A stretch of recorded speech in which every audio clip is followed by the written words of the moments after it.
Bonjour et bienvenue pour cette nouvelle vidéo sur le logiciel FreeCAD. Alors aujourd'hui on va faire une vidéo un peu particulière dans le sens où on va pas découvrir un nouvel atelier ou quoi que ce soit. On va simplement faire ces poutres là, apprendre à dessiner ces poutres là qui sont des poutres IPN. Alors pourquoi on va faire ça? Ben déjà parce que ça va nous permettre de revoir des choses un peu plus basiques et de revoir aussi la paramétrisation qu'on a vu dans le tutoriel 13 si je me souviens bien. On va aussi voir quelques petits trucs, quelques petites astuces sur les miroirs qu'on n'avait pas vu et les rotations, le fabricant. Et aussi cette poutre une fois faite, elle va nous servir pour les prochaines vidéos. On va s'en servir de base de test pour découvrir le module d'éléments finis, donc de résistance des matériaux qui se trouve ici, hop, le module FEM. Donc on va venir appliquer des efforts et regarder ce qui se passe sur ce type de poutre là. Voilà, je voulais prendre un exemple qui soit pas quelque chose de simple comme un cube, mais comme le module d'éléments finis, quelque chose de complètement nouveau à appréhender, je voulais pas qu'il y ait en plus la partie conception de quelque chose qu'on n'avait pas vu à voir, donc on sépare les choses, on fait un petit rappel comme ça sur les poutres, et ensuite on verra la résistance des matériaux. Allez, c'est parti!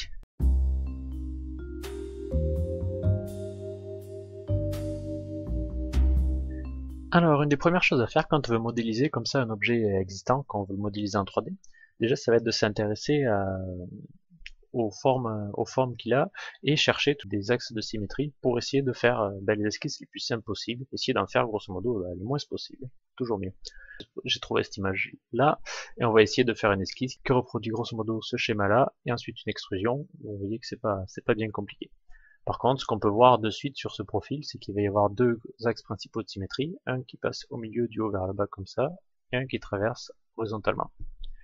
Donc, sachant qu'il y a ces deux axes de symétrie, la forme que nous on va vraiment devoir réaliser par nous-mêmes dans une esquisse, ça va être au final un quart de cette IPN. Ça, je peux vous montrer ça de suite. Donc nous, on va essayer de réaliser, on va créer une polyligne, on va partir du centre, et on va essayer de faire que le quart inférieur, par exemple, de notre profil IPN.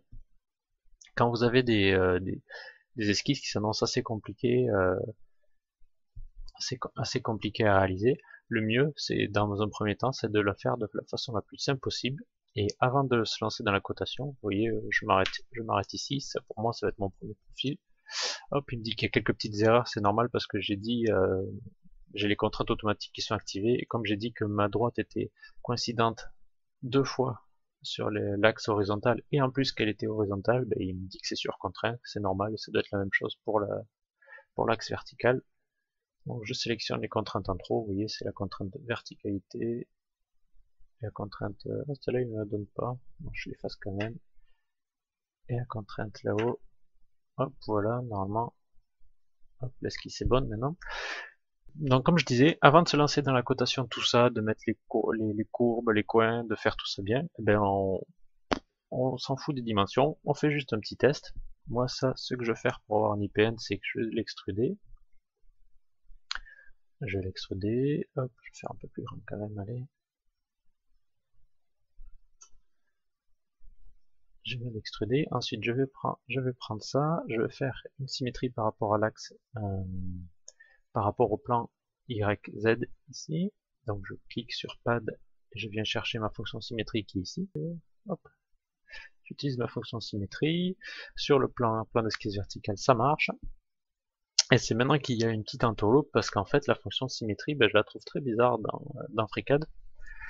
Et là par exemple, maintenant que j'ai fait ma fonction symétrie, je peux pas prendre cette fonction là et refaire une symétrie. Ce que je devrais faire normalement, c'est reprendre le résultat de ma première symétrie et faire une seconde symétrie par rapport au plan ZX.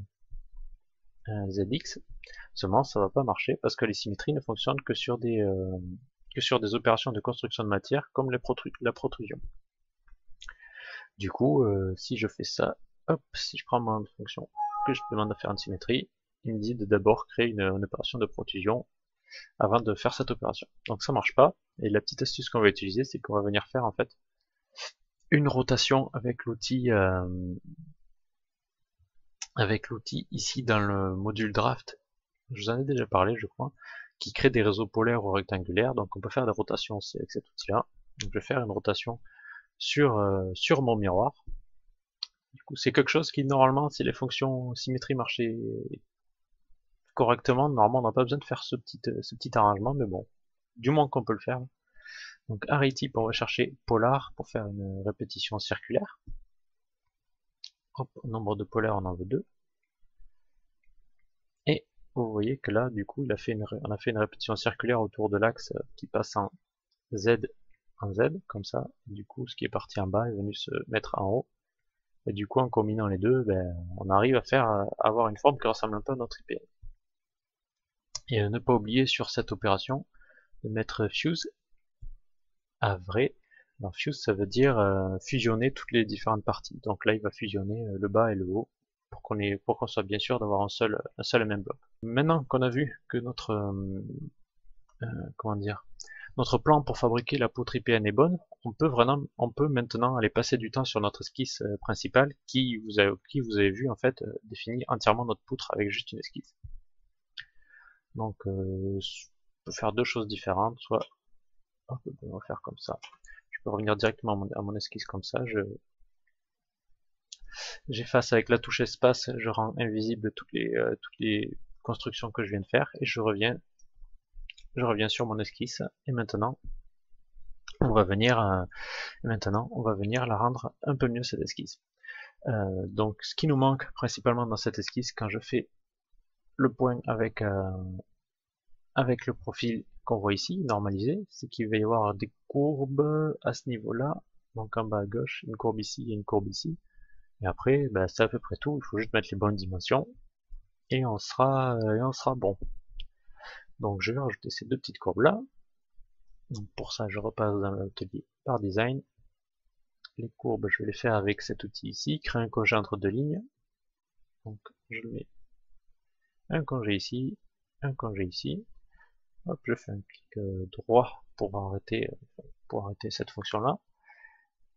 Ensuite, maintenant que j'ai à peu près que mon esquisse est bonne, il ne manque plus qu'à mettre les bonnes dimensions. Mais comme vous allez pouvoir le voir, le constater, vu que c'est quelque chose qui est normalisé, autant lier toutes ces dimensions là à des noms et les mettre sur un tableur pour pouvoir changer facilement et créer un peu au lieu de créer un seul IPN, de pouvoir créer toute une gamme d'IPN comme on a vu en fait sur le tutoriel 13. Autant faire un design qui soit complètement paramétrable pour pouvoir faire toute la gamme d'IPN. Je commence donc par créer un tableur. Alors là je l'ai déjà fait mais je peux vous montrer comment on fait. On va dans l'atelier spreadsheet, on clique ici pour créer une nouvelle feuille de calcul. Moi je l'ai ici, je l'ai renommé en doc, parce que comme ça c'est un peu plus simple quand on veut l'appeler, c'est moins long que spreadsheet. Et sur ce document j'ai mis tous les paramètres principaux qui servent à définir un IPN. Donc il va y avoir la hauteur h, la largeur de l'embase ici B, TW ça va être quoi? Ça va être l'épaisseur de lame de notre IPN plutôt. TF ça va être l'épaisseur de ces deux semelles, l'épaisseur de cette semelle plutôt. Et ensuite il va y avoir les deux rayons qu'on vient de définir, R1 et R2, et grand et normand avec toutes ces valeurs. On va pouvoir définir complètement notre esquisse. Donc j'ai pris toutes ces valeurs, H, B, TW, TF, je les ai mises ici. Ensuite, j'ai pris par exemple les valeurs d'un IPN 100, il me semble, oui, 150, 45, oui, voilà. Je les ai rapportées ici sur mon tableur, sauf que j'ai fait une opération supplémentaire, c'est que j'ai fait un clic droit sur cette valeur-là à droite, cette valeur à droite du titre de ma valeur. Je suis allé dans propriété, et là, dans alias, j'ai donné un alias, l'alias qui correspond au titre que j'ai mis à gauche, donc hauteur pour ici. Donc j'ai fait ce petit tableau avant même de commencer à bien mettre les valeurs dans mon esquisse. Et maintenant, à chaque fois que je vais mettre les valeurs dans mon esquisse, au lieu de mettre une valeur numérique, au lieu d'écrire 100, je vais venir appeler la valeur qu'il y a sur ce tableur, la valeur hauteur, qui est la valeur donc doc.hauteur. Je reviens sur mon esquisse et d'ailleurs je vais mettre la première valeur que je vais utiliser, ça va être celle-là, doc.hauteur. Donc je reviens dans l'onglet par design, je vais venir coter la hauteur de mon esquisse, je fais un maj V pour coter automatiquement sur l'axe, pour coter automatiquement verticalement, V comme vertical, et là donc au lieu de rentrer la valeur 100 que je devrais mettre normalement, je vais venir chercher la valeur que j'ai sur mon tableau. Donc pour ça j'appuie comme on a vu sur égal, et là maintenant je tape doc, c'est mis doc. Et la hauteur. Hop, une fois que je l'ai trouvé, on peut faire une flèche vers le bas, on appuie sur entrée. Mais c'est pas tout, parce que là dans mon esquisse, ben, c'est pas la hauteur. Là, le H, il représente la hauteur totale de mon IPN, sauf que moi, sur mon esquisse, j'ai la moitié de cette hauteur. Donc, il faut que je le représente doc.hauteur sur 2. Il faut que je le mette ici aussi. Donc, au lieu d'avoir 100, on va avoir 50. C'est bon. Donc là, mon esquisse fait un peu n'importe quoi. On essaie d'arranger ça. Voilà, on arrive à peu près à arranger ça. Ah oui, une chose à faire aussi. Là, on a toutes les valeurs ici, mais il nous manque une information pour pouvoir compléter notre profil. Ça va être, on la trouve ici, hop, inclinaison des ailes à 14%. Cette valeur-là, de cette pente-là, elle est à 14%. Alors 14%, on va le mettre. 14%, ça fait aux alentours de 8 degrés. On va mettre une petite droite horizontale pour mettre l'angle bien. On va dire que cette droite là, ça va être une droite de construction. Pour ça, je clique sur ce petit bouton là. Hop, elle devient bleue, donc elle sera pas prise pour la construction de la protrusion. Par contre, elle me sert juste de droite de construction. Je peux mettre maintenant mon angle assez facilement entre cette droite. Et je crois que ça fait quelque chose comme 7,96 degrés. Comment on est passé de inclinaison des ailes 14% à 7,96 degrés? En fait, la relation qui lie les deux, qui lie ces pourcentages au degré, on peut la retrouver assez facilement en faisant un triangle. Faire un triangle, je vais le faire sur cette même esquisse.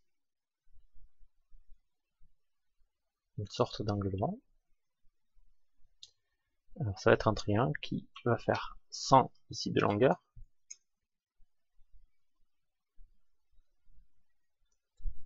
Et vous aurez deviné que du coup il va faire 14 de hauteur. Donc là, cette pente là, elle est effectivement à 14%, puisque lorsqu'on parcourt 100 mètres, eh ben, on a monté de 14 mètres. Donc c'est une pente à 14%. Et donc là, j'ai juste à chercher l'angle entre ces deux droites. Et vous voyez qu'il y a 7,96 ou 7,97 même degrés. Voilà une méthode assez facile. Si vous voulez pas utiliser des tangentes ou des arctangentes qui sont la formule mathématique pour le retrouver, vous pouvez faire comme ça.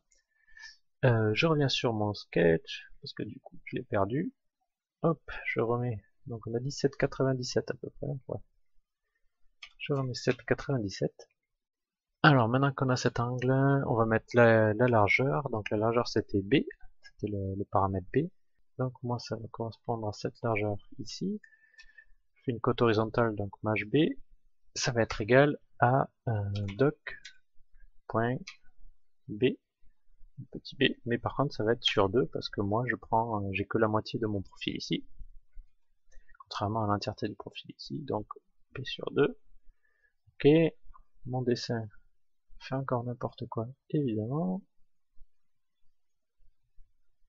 Ish. Voilà.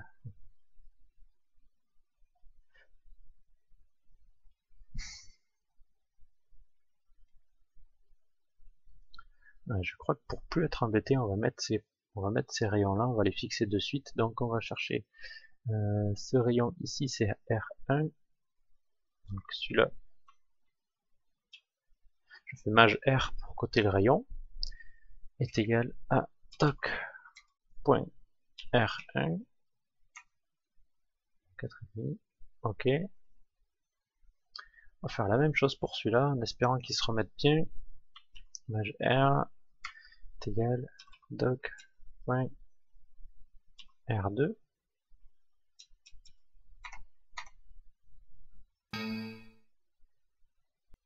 Et donc ce rayon se remet pas bien, l'insolent, bah écoutez, on va le refaire, hop.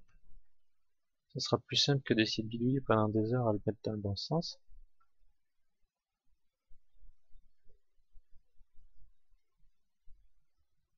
Cette droite là, elle est très grande. Hop. On va relier ces deux points. Et on va remettre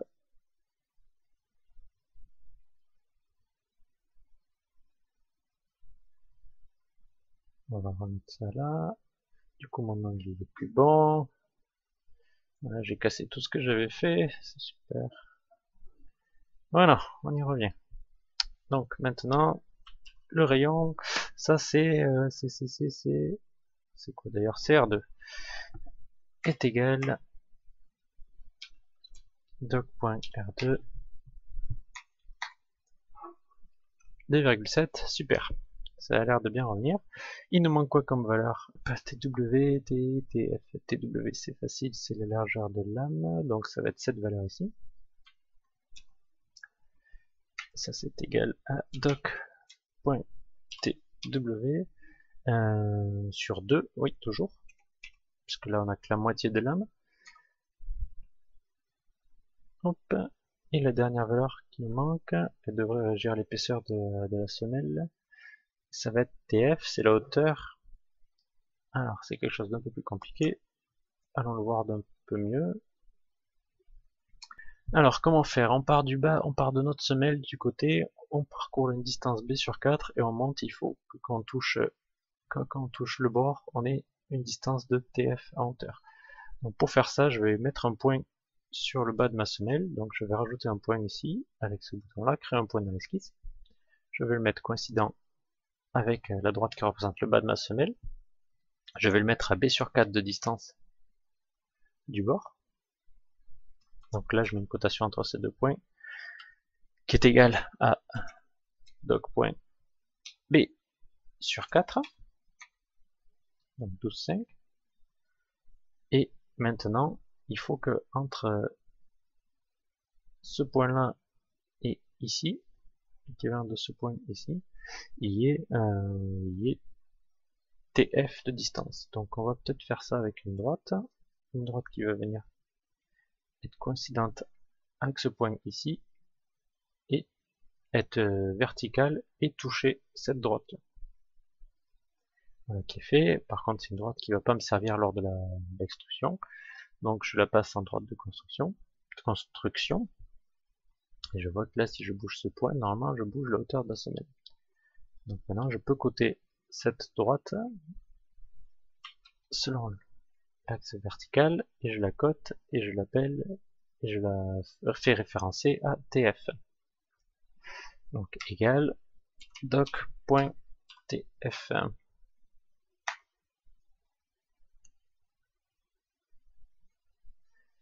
Et voilà, je crois qu'on est bon. Alors il me dit qu'il reste un degré de liberté. Honnêtement je sais pas trop lequel, parce que quand j'essaie de bouger un peu tous mes paramètres, tout a l'air de tenir en place. Donc j'avoue que là pour le coup le solver de l'esquisse, je sais pas trop ce qu'il me demande en plus. Moi j'ai mis tous les paramètres qui sont sur la norme, enfin à peu près tous. Ma construction a l'air assez solide, je vais m'arrêter là. Normalement si tout se passe bien pour n'importe quel IPN, vous avez juste à rentrer les nouvelles valeurs ici. Vous n'avez même pas à revenir dans votre esquisse. Donc mon esquisse est bonne. Est-ce que mon premier pad du coup est bon? Oui. Est-ce que ma symétrie, qui était ma seconde opération, est bonne? Ça a l'air d'aller. Et comme ça, on refait tout notre arbre de construction petit à petit. Et est-ce que mon array, qui est la rotation de ma symétrie, marche? On dirait bien. On a réussi à faire notre poutre. Elle est complètement paramétrable. Par contre, une poutre, généralement, ça fait pas 10 cm de long. Hein. Donc on va en faire une de 1 mètre. Donc 100 mm, on passe à 1000. Hop. Voilà, ça ressemble déjà un peu plus à un vrai IPN. Qu'est-ce qu'on peut tester avant de finir? On peut venir tester d'autres valeurs pour voir si notre design marche, quelles que soient les valeurs. Par exemple là j'avais fait un IPN 100, je vais faire un IPN 200, donc je vais changer toutes ces valeurs. Ici, je repars dans mon tableur, hop, et je change, je passe de 100 à 200, 90, si je les ai mis dans l'ordre en plus c'est pratique, 7.5, 11.3, 7.5, 4.5. Et là, normalement, si on a tout bien fait, on a toujours la même chose. On a un IPN qui est aux bonnes dimensions. On peut revenir voir dans l'esquisse. On a effectivement un IPN 200, oui, qui est la valeur qui est mise à 100 ici, donc la moitié 200. Donc notre esquisse a l'air d'être suffisamment robuste pour arriver à à faire un design complètement paramétrable. Voilà, on va s'arrêter ici pour cette vidéo. Finalement, je pense que c'était pas une mauvaise chose de refaire quelque chose d'assez simple. J'ai l'impression que ça fait longtemps qu'on n'avait pas juste fait une esquisse et une extrusion, donc ça peut parfois faire du bien de revenir sur des choses comme ça. On se revoit très bientôt, du coup, pour voir la suite où on va utiliser cette poutre, on va faire subir toutes sortes de contraintes pour voir comment elle réagit, et surtout pour nous, pour apprendre à faire un peu de résistance des matériaux. Voilà, à très bientôt, ciao ciao.